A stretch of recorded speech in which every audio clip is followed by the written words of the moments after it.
Hi everyone. I'm here to take you guys through Operation Akimbo, which is a new game that was designed for the 2021 Board Game Geek 54 card contest that is happening now.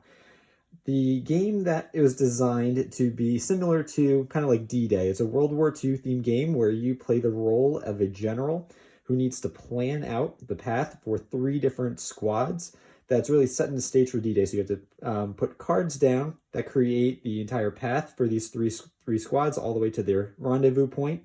And then also deploy units, use air forces in order to take out enemies, and achieve different mission objectives. All right, so the way that the game works is you have these three cards, as you can see here, that is your starting point.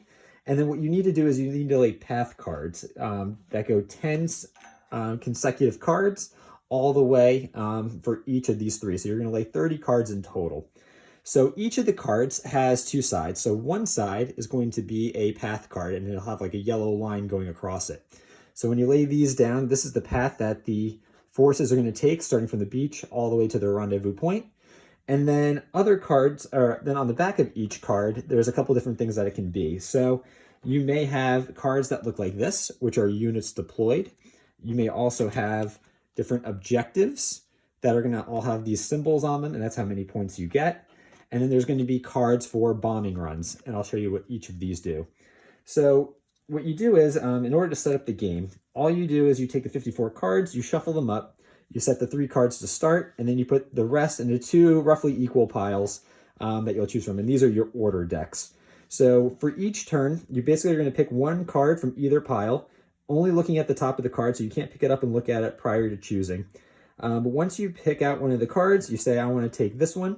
You can then play the side that is showing, or you could play the reverse side and you can see what that is.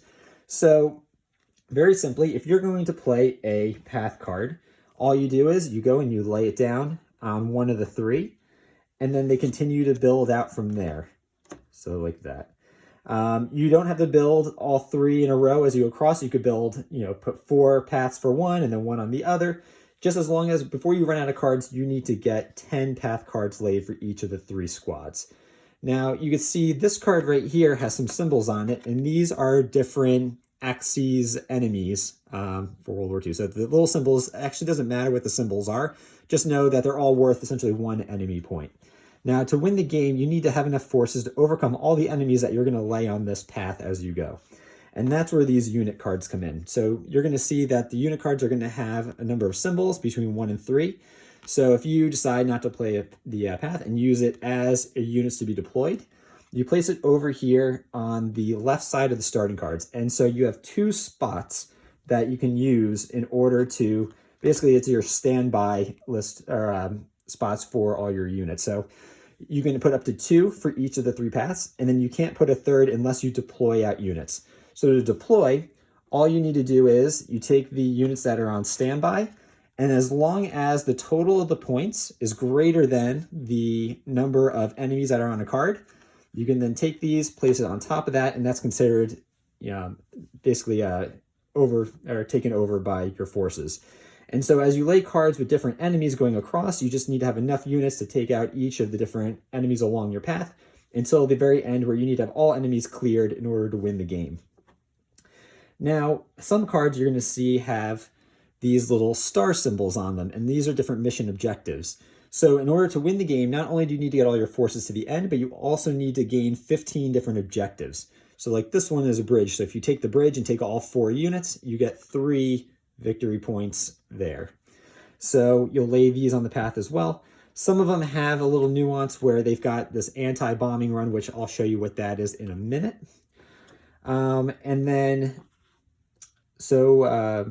okay, there's 3 ways that you can gain victory points these stars. You could gain victory points if you lay a path that requires to defeat the enemies and you get the points, in which case you will just take the units that are deployed to overtake it, take this out, and then put this in your pile because this will be easier to count at the end of the game and you keep that to yourself.